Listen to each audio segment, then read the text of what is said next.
எடுத்து 10 மணிக்கு கேட்டான், என்னக்கா சமைக்கிறது? அடுத்த சென்டென்ஸ், வீட்டில் ஒன்றுமே இல்லைக்கா. ஒன்றுமே இல்லைன்னா கத்திரிக்காய் இருக்குது, அவரைக்காய் இருக்கு, முள்ளங்கி இருக்குக்கா, வேற ஒன்றுமே இல்லைக்கா. 3 பத்தாதாங்க. நல்லா ட்ரெஸ் பண்ணிட்டு போவாங்க காலேஜில்.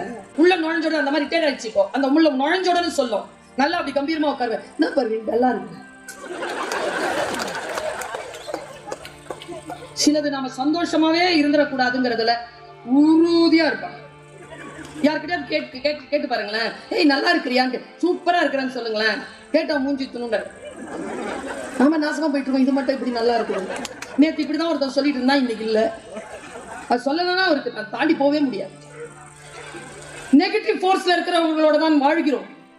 ஆனால் ஒன்று சொல்லுகிறேன், நீங்கள் முடிவு செய்து விட்டால், உங்கள் இலக்கை நீங்கள் முடிவு செய்து விட்டால், யாருடைய நெகட்டிவ் முரண்பாடான சொற்களும் எனர்ஜியும் உங்களை பாதிக்கவே பாதிக்காது. ஆனா அந்த டிட்டர்மினேஷன் நமக்கு வர்றதில்லையே. ரொம்ப நுட்பமான ஒரு ரகசிய தேனி மக்களுக்கு சொல்லிட்டு போவா பெண்களுக்கு. அவன் என்ன நினைப்பான், இவன் என்ன நினைப்பா, யாருமே நம்மளை பத்தி ஒண்ணுமே நினைக்கிறது இல்லை. அதான் சத்தியம். நம்மளவா நினைச்சுக்கிறோம், நம்மளை பத்தி தான் நினைச்சிட்டு இருக்கிறாங்கன்ட்டு. ஒரு 3 நிமிஷம் பேசுவாங்க நம்மளை பத்தி.